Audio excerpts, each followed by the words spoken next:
You are listening to Kickspot. The next book that I'm thinking about writing is highlighting specific people in my life and successful people that we all know, and deconstructing like their habits, rituals, and routines. So you can say like, if your idol is whoever, Beyonce, Jay-Z, and like really dig into like, how do they operate? Because we often treat them as like mythical creatures, you know, these successful people. They're really not that like mythical. They're just very disciplined and like hardworking and strict with very specific things in their lives. So being able to like show that to somebody who has no idea or nobody in their life that is like that. Like some of us are blessed to have an aunt, uncle, cousin, somebody that's really motivating. But for other people who don't have somebody like that, a piece of content like a book or a podcast or a blog, like to be able to share it through a piece of content that's like translatable to many different people, I think that's pretty cool, pretty powerful. If you had to dissect your personality trait, what is your personality? Are you like an analytical person? I mean, you're going to do all that work. It's like you're creating data and then putting it into the book. I mean, that takes a lot of patience as well too. But what is your personality trait? I don't know, actually. I was talking to my girlfriend because she got her master's degree in marriage and family therapy. She's like a psychology background. And I think I have a little bit of like ADHD. I don't know if that's like that falls in line with your question, but whenever I have a goal or something that I have top of mind or something that I want to do, I won't stop until I do it. And that's like one of my biggest strengths, but it's also like one of my biggest weaknesses, because everything else just like blacks out. And I just like, kind of like you go in a tunnel. Like I DJ'd for 10 years straight, and reflecting on those 10 years, I was looking at all the stuff that I did and I was like, holy shit. I DJ'd in Las Vegas without having an agent. I like went on a US national tour while working like a full-time job at LinkedIn and running an entertainment company, you know? So I don't know if it's necessarily like I'm analytical or anything like that in terms of my personality, but if there's something that I want to do, I'm going to do it. And then if there's an opportunity to help other people along the way, then it just makes it so much, like makes me want it so much more. And the book was a perfect example of that. I wrote it in 8.5 months, you know, heads down. Every single day after Snap, I would spend like 4 or 5 hours a night on this chair, like writing the book. Saturdays and Sundays, like 12-hour days at a coffee shop, writing the book, reviewing the book, editing the book, on conversations or on calls with my editor, long ass calls, just figuring out like how we're gonna dissect the chapters and form it all together. Yeah. So for like months, it was just like no social life, no nothing. It was just the book. And until it was done, the first draft, then I wasn't happy, you know. You said that it's a positive and a negative. Have you found a balance with that? Now I have, but like 3 years ago, I didn't have a balance and it was like really unhealthy.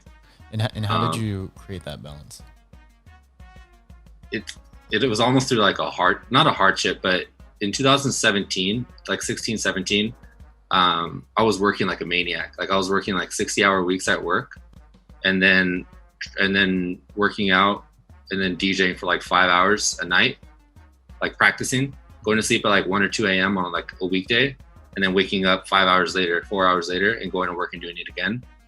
And it was because I had the tunnel vision of like, I want to be a successful DJ, but I also want to have a successful career in tech. And it is possible, but I was also doing so many other things that like filled in the other gaps of time that I hit a point of exhaustion. And I would just wake up out of bed and I would feel tired after sleeping 8, 9, 10, 11, 12 hours. And it just happened for a couple of weeks. And it took about a month of me sleeping like 10 hours a night and not DJing at all, and like cutting back on my workouts and like not doing too much other mental activity aside from work. And then I realized like, oh, okay, I can't, like I'm not a machine. I can't push myself to that far anymore. And so now I have like a set of checks and balances like in my life. I use tools, I use apps, I have my schedule that I like live and breathe, you know, like if it's not on the calendar, it won't happen. And I've gotten to a point in my life where I don't need to block everything out. I've done it so much that it becomes like natural for me. I wake up at a certain time. I'm very intentional with my schedules, my rituals, and my routines, and I plan them all out.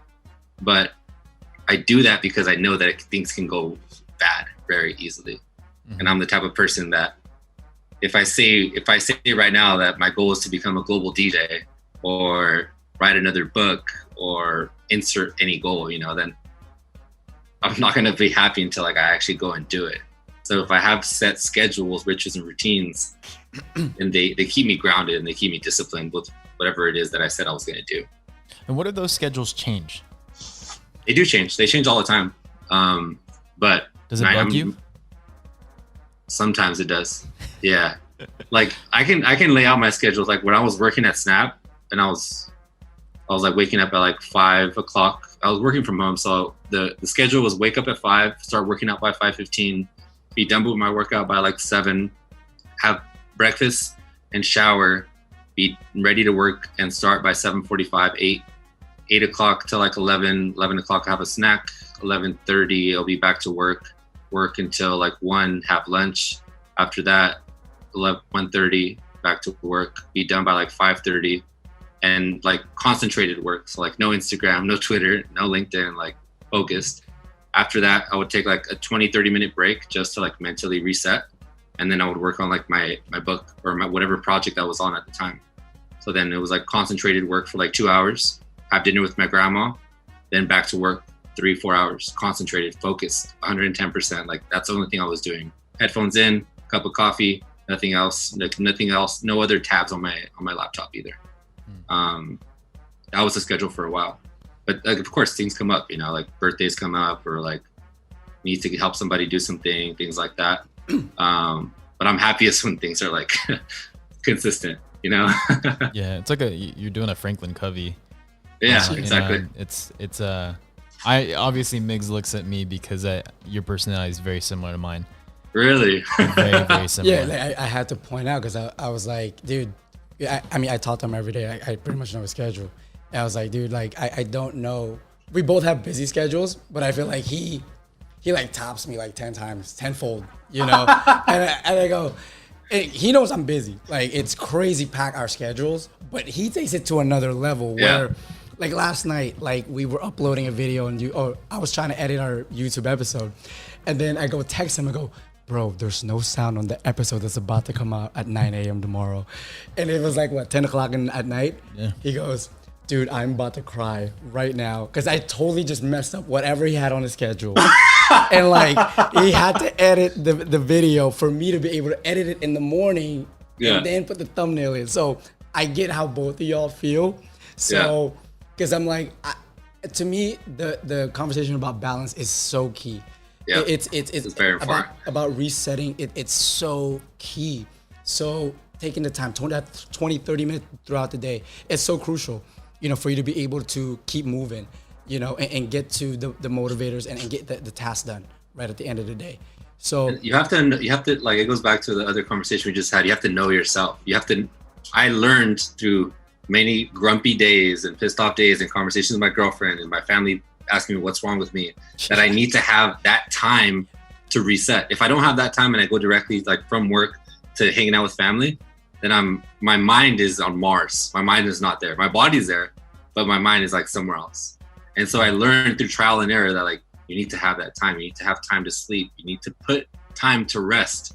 You need to put time to do nothing. You need to put time just for yourself, because otherwise you keep going and you can sustain it for a little while, like just going and going and going and going, but eventually like it does catch up. So my question for you, Ish, is you've accomplished a ton, right? And you're still pretty young, you know, successful DJ, you know, diversity and inclusion. You've worked for Snap, LinkedIn, and now you're about to work for Crave It. It's Crave It, correct? Crave It. Yep. And you've wrote a book. You know, you've done a lot more than what a lot of people can say.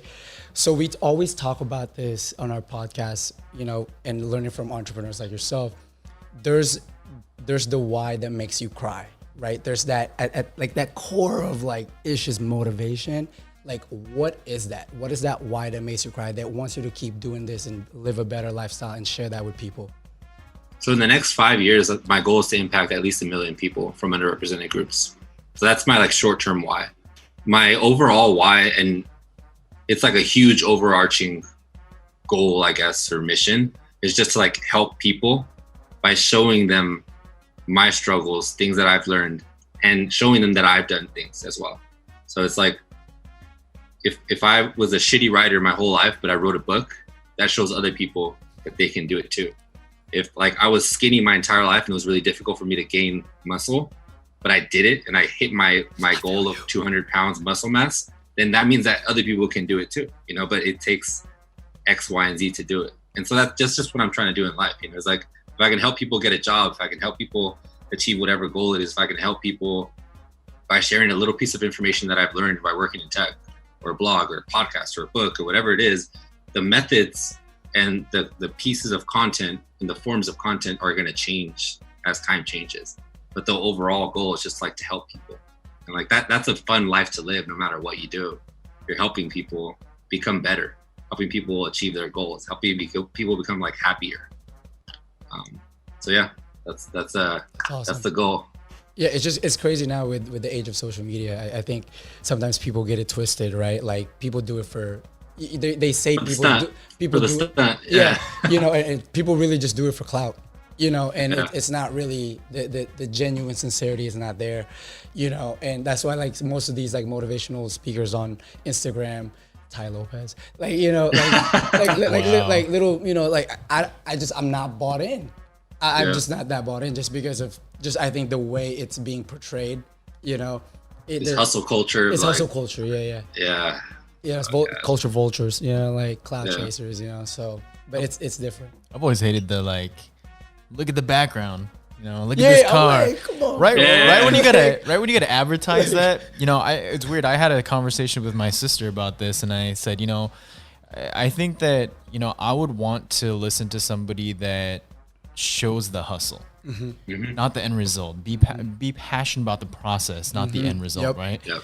And you know, she disagrees with me at times. You know, she's in the real estate industry. She wants to, you know, show a certain lifestyle. But I'm like, you know, I feel like if someone shows the process, it means that they're more on the grind, and they're gonna work harder for me if I'm gonna buy a house from somebody. Yep, and so 100%. It's pretty. We're crazy. very, very alike. We're very, very alike because that's like my goal for social media is like, yes, show people, like teach people. Yeah. But if you follow me on any social channel, I show everything that I've done. Yeah. And the reason why I built such a cult following for the book is because I showed every struggle writing the book, from the inception point to like me being up at 3 o'clock in the morning, drinking another cup of coffee, like trying to figure out how to do Amazon publishing, like all this stuff. I showed every single step. Yeah. And I told people like, this sucks, this is great, this is cool, this is amazing, this feels great. And like by showing the process, it makes it so much more real. Yeah. Versus like, whatever, everybody, I wrote a book, check it out, buy it on Amazon. Like, all right, cool guy. Yeah, cool guy. Yeah, like why would you want to do that? Like I wouldn't buy that. It's literally the people that show off the mansion at the very end in the background. It's like, hey, if you follow my 5-step process, you'll end up with a mansion. I'm like, they make it sound so easy. Like purchase this $14.99 subscription for this program. I'm like, exactly. Okay, like it's always like $999 and they scratch it off and it's like $14.99. Yeah, $14.99. Yeah, or like $600 and it's only $15 today. Yeah. No, I absolutely hate that. And like I said, you gotta be passionate about the process, and I'm glad that you're doing that. And you know, we talk about influencers, and I wrote a post. You're one of them, by the way. And I said, well, I wrote a post saying that I don't like it when people call me influencers because I haven't influenced you in your life. Mm-hmm. So if you think that because I get a sponsorship and then I take a picture that influenced you in some way, I'm still not an influencer. Like if I added value to you personally, if I'm doing stuff that, you know, like we're doing the podcast, and you know, we want to talk about these things. We want to talk about leadership and how to be able to motivate. And if I have 100 people follow me and that's it, and they say that I'm an influencer and that's what I'm doing, I'll take that. Yeah, you know, I agree. I mean? Yep. Yeah, I agree 100%. Yeah, it doesn't make sense. So where can people buy the book? Right now, it's only available on Amazon, but I might expand that because there's some people that don't want to support Amazon at all, and I respect that 100%. Oh, wow. They're like, yeah, trying to make Uncle Jeff Bezos richer than he already is. True. Yeah. But right now it's only available on Amazon. You could just type in Get Ish Done, and connect with me on social. Like it's Ish Verduzco for everything. And like we talked, I keep it 100 on social. Like Instagram is my daily life, peek into like what I do on my daily basis, all my habits, rituals, routines, timed out, everything. Twitter, I try to like share as much knowledge. LinkedIn, I share a ton of like learnings, blogs, all that stuff. So it's our conversation is consistent with like what I actually do too. I'm not just like putting up a front, you know? Yeah. As you're expanding that out too, for those people living in Los Angeles, there's a lot of traffic. So are you going to be putting in an audio version of this or anything like that? Yeah. That's the goal. So next, the goal is to convert the book to Spanish. Oh, so that's big. So yeah, I want to convert it to Spanish, be able to publish that in Spanish. And then like phase 3 is audio. And I want to do the audio really different, which is why I've been holding off. I could have easily just like recorded it myself or had a friend do it. But have you heard the David Goggins book, Can't Hurt Me? The audio book? All right, you guys, after this, you got to download that book. It's amazing. It's amazing. You guys will really like it. We'll see. Is he rapping in it? What is he doing? So he does a really different format where he has somebody read the book, and after each chapter, it's like a podcast format. So they ask questions. Like if I'm interviewing you, it's like David, like good. David Goggins, like why? Like tell me about that moment when like your dad passed away. Like what were you like feeling? What were you going through? And like that format was so different than any other book I listened to, because all my books are audiobooks that I listen to too. I hardly ever like buy physical books, but that one stood out, and that's how I want to do model mine after as well. Yeah, like kind of interview podcasty style, almost like after each important chapter or section. It gives a personal element too. Exactly, which I really enjoy. That's 100%. Very, very smart. You're giving me all these ideas. I might write a Korean version of how successful people get issued. I might even steal the title, but just in Korean. just gotta change the name at the bottom. Just exit out. You won't be able to tell. What does it say at the bottom? Well, Ish, we really appreciate you getting on our show. Thank you. You cut in a little bit when you were talking about your social media. Where can people reach you again? Ish Verduzco, so it's at ISHVERDUZCO. Pretty easy to find. And if you live in LA or actually any city, when things get better, like back to normal a little bit, I plan on doing like a tour, like a launch tour. So I'll going to like LA, New York, SF, Chicago, hopefully, and like pop-up parties basically. So like it'll start off with like book signings and stuff like that, talks. It'll go into like a function and like we'll be there. Like, yeah, you guys will be there for sure. For sure. 100. We'll bring in 100 people. Yeah, for sure. Yeah, let's go. I like that. You bring 100 bucks, we'll bring 100 people. Yeah. It's game over. Now you get to go to the next tour. Just with our audience. So for those people that didn't hear the Instagram tag, you guys can also get that Instagram tag on our Instagram at @the_Kickspot.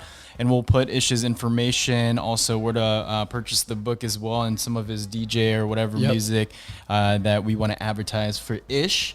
But like I said, Ish, hey, we want you to be successful. We really do. There you go. Just follow those steps. You're doing a lot of it already. I could tell. I'm an addict. The balance part I struggle with a lot. I try to teach him on that stuff. I zone a lot of people out. Stuff than he is. I need. It's hard, man. Yeah, I need that balance. So if you can write that book for me, I'll call it The Balance. Yes, please. Balance your ish. Yeah, please. Balance your ish. Please. That's a good title. All right, Ish. Well, we thank you so much. Thank you for being on our show, and we wish you the best of luck. Let us know about any of your tours that you're doing, and we'll be able to support you, man. 100%. Cool. Thanks, y'all. Good conversation. Sir. Have a good one, brother. Peace. Thank you for listening to Kickspot.